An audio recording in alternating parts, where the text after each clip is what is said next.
about Final Fantasy VII, isn't there? Lucky number 7, the luckiest number of them all. Back in '97, when it launched, Final Fantasy VII wasn't just another game. Final Fantasy VII was this remarkably powerful, personal, and emotional experience for an entire generation of us. It was like nothing any of us had ever seen, or would ever see again, and it's really not hard to see why.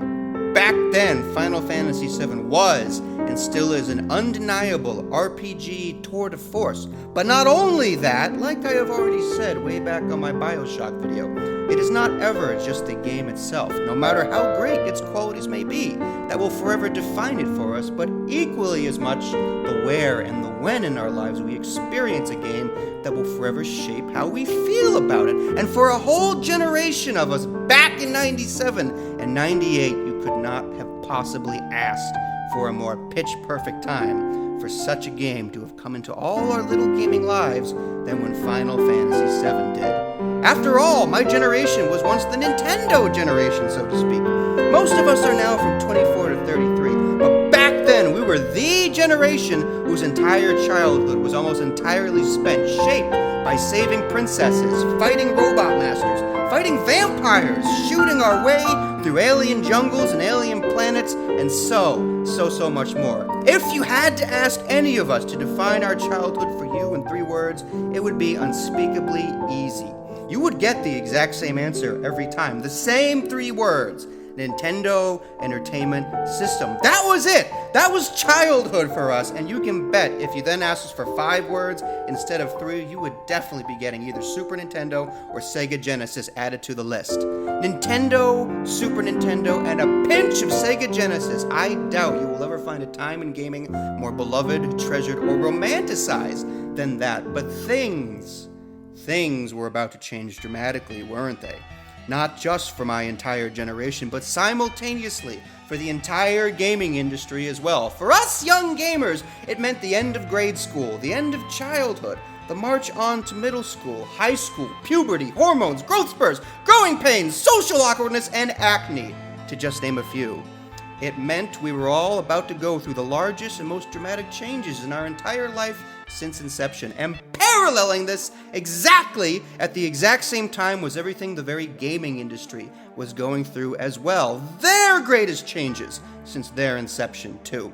Although we were going through the switch from being children to teenagers to one-day adults, the gaming industry was going through the big switch from the tiny and scaled 2D games marketed almost entirely to the kiddie corner to the now larger-than-life 3D games, all but epic in scale and equally marketed to the growing young adult generation too. It cannot be understated how perfectly we were paralleling each other at that time. The entire gaming industry, every company from Nintendo to Sony, and every kid across America from 12 to 17 years of age with a controller in hand. All of us scrambling and suffering and searching and lamenting, trying to find our brand new identities in a brand new, often scary world.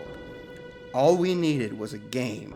A game that, for the industry's sake, could showcase to the world what the new landscape of 3D gaming can do. And for us, the former Nintendo kids, now Sony teens for all our sakes, give us a game and a story that could showcase everything we were capable of, show us everything we could do, and forever change not only the way we looked at gaming entirely, but also ourselves in a time in life when we could have not needed it more. Middle school. Middle school and early high school. Also on my BioShock video, I have already mentioned that I thought middle school was a terrible place. A place so bad that even the bullies hated it. And that says something when you know for a fact, after watching my BioShock video, that this is coming from a man that has worked prisons for the past 6 years. And trust me when I say this, friends, I will take a prison any day of the week over a middle school, because middle schools were a terrible place any way you slice it. A terrible time in all our lives, and when you think about it, it really didn't have to be. When you think about it, that's a real shame, because if any time in our lives should have been a magical special time where we stroll through our new budding adult lives like a sunlit walk in a park of new and exciting wonders, it should have been then.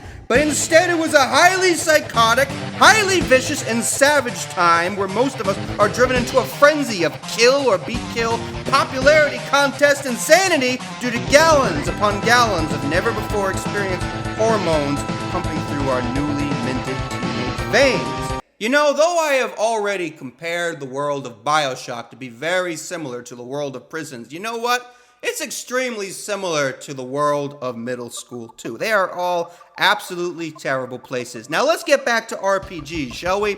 On my RPG prelude, I have already talked extensively about highly specialized and highly sensitive individuals, and that these individuals seem to be attracted to RPGs for what I think to be specific reasons. And I also talked about on my RPG prelude about when you are in fact a highly sensitive individual, stuff often affects you 2 times, sometimes 3 times harder than the average Joe. Well, even though just about each and every single one of us had a tough time in middle school, if you just so happen to be a highly specialized and highly sensitive middle schooler, you bet your ass you sometimes had it 2 times, often 3 times harder a couple of years than just about anybody else walking those halls. Now, I don't know about any of you out there, but I can willingly admit I had a pretty hard time in middle school.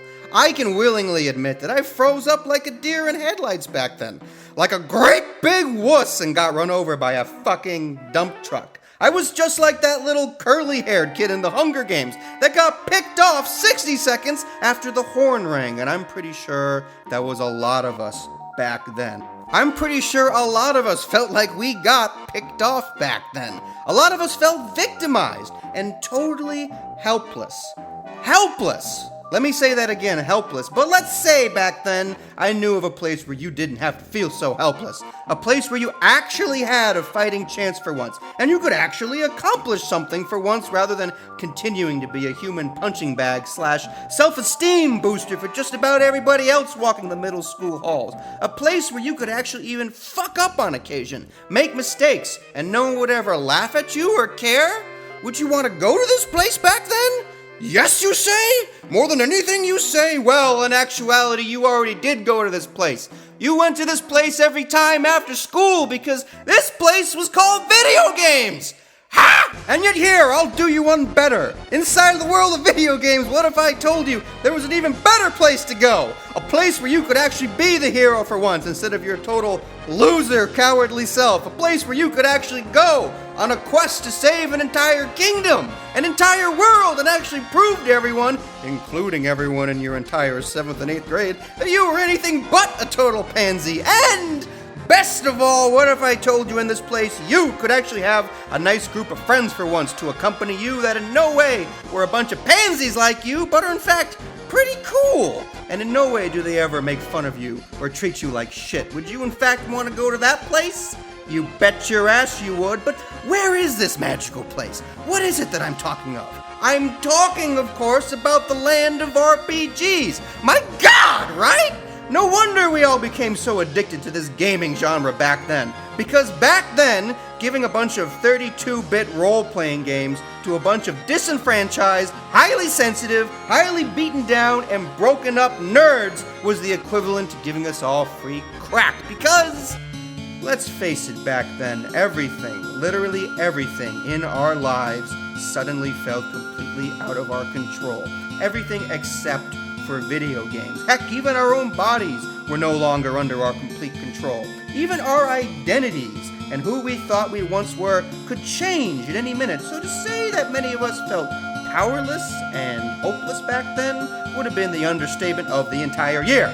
We were going through an unspeakable amount of hell at that time, and video games were one of the few things that still made us feel like we had a handle on things in our lives. Sony could have backed and supplied a major advertising campaign for just about any major RPG back then, and it still would have caught on like wildfire. You could not have possibly asked for a better, more pitch-perfect time for RPGs to finally catch in America than in 1997 and 98. But as fate would have it, and I mean that in every sense of the word, as fate would have it, it was not just the perfect time for any RPG, no! It was the perfect time for the perfect RPG. The one and only lucky number, Final Fantasy VII.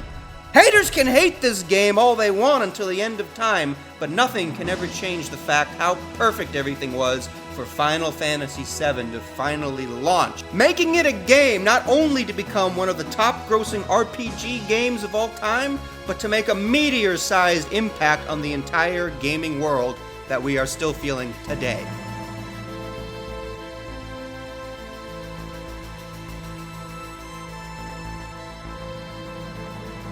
Summer through fall 1997, Sony dared to risk $100 million of their own money on an advertising campaign to back this one particular console RPG game. Why?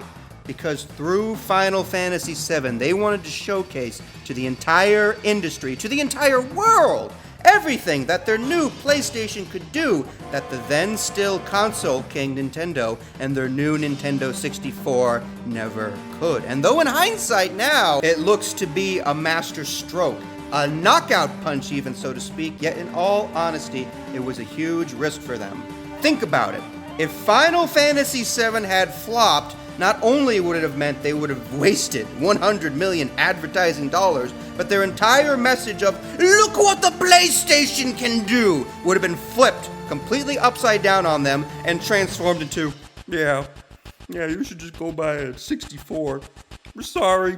And if you actually thought PlayStation risking its entire reputation on 7 was a huge gamble, that compares nothing to what Square had at stake. Square, the creators of Final Fantasy VII, weren't just risking their entire reputation, but the financial fate of their entire company. If Final Fantasy VII had tanked, there would be no more Final Fantasy games, and there would be no more Square. Most people seem to forget this, or fail to realize it at all, but Final Fantasy VII was the biggest risk Square has ever taken since the original Final Fantasy I back in '87. A game where they had called it Final for a very good reason. You see, to make 7 a reality, Square had to make some serious tough choices. Number one, they had to leave Nintendo, the company they had made their entire fortune giving exclusives to, because their 3D project had become too large to ever put on a cartridge. Number two, they had to spend over $45 million, making 7 the most expensive game ever produced for its time, near threatening to bankrupt the entire company. And on top of all that, number 3, they dared to risk pissing off the entire fan base that had entirely supported them up to that point by almost completely throwing out the entire tried and true formula that had once made every previous Final Fantasy a Final Fantasy. Now I dare you to find a risk in gaming history bigger than that! And I dare you to find a gaming gamble that paid off as well as Final Fantasy VII's did. 7 was such a resounding international blockbuster success because they left Nintendo, because they switched to PlayStation discs, because they invested everything into its development, and maybe most of all because they chose to all but abandon their entire previously classical medieval swords and sorcery formula in exchange for a more modern one in every sense of the word. Final Fantasy VI for the Super Nintendo may have dabbled with some modern motifs and backdrops and Blade Runner-esque inspired set dressings, but 7 was a completely clean break with not a knight or a king or a castle to be seen anywhere. And that's exactly why it was so brilliant. In essence, Final Fantasy and Square decided to 100% embrace the brand new world they found the entire industry to be in. In essence, they decided to move with the times, to grow up and reinvent themselves, something a lot of us were having trouble with back then. I'm Justin M. Bailey. Please come join me again soon for part 3 of JMB on RPGs, where we will continue to delve into the world of Final Fantasy VII. I'll see you all then. Thank you.